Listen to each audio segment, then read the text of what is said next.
سلامونه ګرانو کتونکو، امید ده چې ښه به یې. بیا د پېښور نه مخاطب یم. د پېښور سیاسي ماحول چې دی هغه پرسکونه کېدونکی دی او د هغې وجه دا ده چې د تحریک انصاف وزیر اعلی صاحب د هغه کابینټ هغه ختم شوی دی. نوی وزیر اعلی نگران وزیر اعلی هغه راغلی دی. په یو څو ورځو کې به کابینټ چې دی هغه به جوړېږي. خبره کوو د محمود خان صاحب په دور اقتدار باندې. د ایم پی ای د وزیر او د وزیر اعلی جوړېدو نه مخکې په سوات کې صوبه خو پرېږدئ، په سوات کې بیا په تحصیل مټه کې د محمود خان صاحب هېڅ سیاسي کیریر خدمات یا بیکګراوند نه و. څنګه چې د تحریک انصاف د بعضې نورو لیډرانو هنګامي لینډینګ و، دغه رنګې د 2013 د الیکشن نه مخکې د ده یو هنګامي لینډینګ وشو، شامل شو په تحریک انصاف کې. الیکشن یې وکړو د سابقه صوبایي وزیر او د ان پی د لیډر ایوب خان اشاړي خلاف. ایوب خان اشاړی انډر تھریټ و، د هغه په فیملي کې ټولو زیات شهیدان شوي، په هغه باندې حملې شوې. اے ان پی او پیپل پارټي چې ده په 2008 کې او بیا په 2014 کې هغو ته د الیکشن کمپین د چلولو مهلت او سهولت مسیل نه و.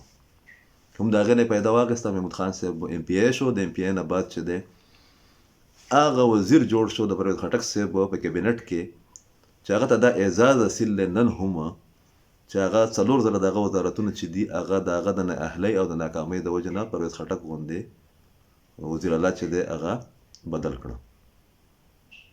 بیا د 2018 الیکشن راغی، هم هغه صورتحال کوم چې په 2008 کې او 2014 کې د ده متقابله یا روایتي حریف چې دی ایوب اشاړي ته مسلې راپېښې وې، هغه ته دلته کې بیا راپېښې وې.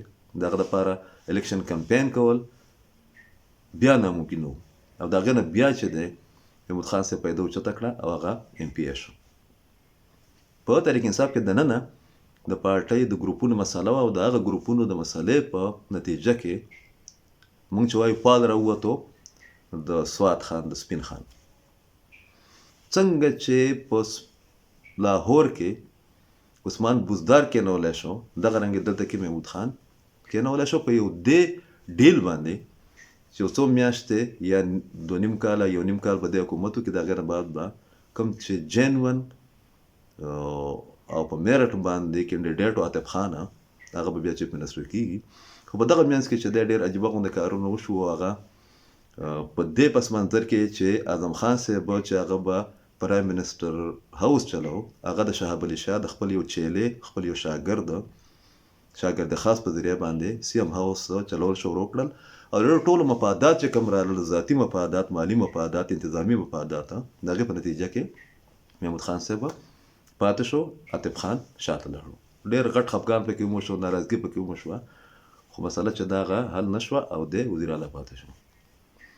د بد انتظامۍ دا حالت پاتې شوی دی چې لږ مثال درکوم، دومره ټیم نه وي چې د ده په دور کې 4 یا 5 ځله د کابینټ او د حکومت ترجمانان چې دي معاونین خصوصي هغه بدل شوي دي. شوکت یوسفزۍ، د هغې نه بعد چې د اجمل وزیر، د هغې نه بعد کامران بنګشه، د هغې نه بعد په دغه منځ کې چې د بیا شوکت یوسفزۍ، بیا چې د بیرسټر صاحب دغه رنګې څنګه چې 4-5 ترجمانان بدل شوي دي، دغه رنګې د ده په دور اقتدار کې 5 چیف سکرټران چې دي هغه بدل کړی شوي دي، 4 آی جی پیز چې دي آی جیز هغه بدل شوي دي، او تقریبا 40 یا 30 سکرټران چې دي هغه بدل شوي دي. خو ریزلټ نتنګ، 0 نل. دغه رنګې که موږ وګورو د ده په حکومت کې د خیبر پښتونخوا باندې تقریبا 900 اربه پورې قرضه ختلې ده، اگر چې د سلسله د پرویز خټک صاحب د وخت نه را روانه وه. خو یو هم میګا پراجیکټ چې دی د محمود خان صاحب په دور حکومت کې موږ ته په نظر نه راځي، په کاغذونو باندې یا په ځمکه باندې د هغې څه وجود نشته. دا قرضه د کوم ځای نه راله، د دې تپوس ځکه چا نه دی کړی. اوس پرې کېدای شي څوک وکړي چې اپوزیشن چې و هغه د ده سره میلاو او میډیا چې وه خاموشه وه د ډېره حده پورې. دغه رنګې که موږ وګورو نو د خیبر پښتونخوا سیم هاوس د دې وسایل د هلیکاپټر هر څه چې وو هغه د عمران خان صاحب د مارچونو لپاره د مزاحمتي سیاست لپاره هغه په کومه طریقه چې استعمال شو دا یو بدترین مثال دی. دغه رنګې یو نیم کال مخکې چې کله رژیم چینج شو، حکومت چینج شو، د هغې نه بعد د چې د صوبې اقتصادي او انتظامي مفاداتو ته په دې وجه باندې نقصان ورسو چې د شهباز شریف او دغه حکومت نه منودو د هغې به سره تاریخ حساب کوي، عوام به سره حساب کوي په کومه طریقه باندې چې د عمران خان صاحب د خوشنودۍ دپاره د سرکاري وسایل استعمال کړله او د ارشد شریف د تریټ الرټ سمیته داسې عجیبه کارونه وکړل، هغه هم زموږ د تاریخ حصه ده. د ټولو نه عجیبه کردار یې د 10 اګست نه بعد د هغه وخت مخې ته راغی چې کله د ده په خپله حلقه کې، په خپل تحصیل کې، په خپله علاقه کې طالبان راغله، هغې چې دي هلته کې کسان وویشتله او د کسانو د ویشتو نه بعد کوم صورتحال جوړ شو او د ده بیانیه نه صرف دا چې ډېره مبهمه وه، خاموشه او پر اسرار ته ورله مجرمانه ته ورله خاموشه وه، بلکې د ده د وروڼو او د ده د ملګرو او د وزیرانو باره کې دا خبره کېده چې اول به دوی طالبانو ته پیسې ورکولې، بته به یې ورکوله او د هغې نه بعد یو ډیل شو، د هغې په نتیجه کې به دوی بیا د نورو په بهاف په هغې سره چې دی ډیلینګ کوو. د خیبر پښتونخوا د ضمشده اضلاع نه بلکل لا تعلقه پاتې شو دغه وزیر اعلی صاحب.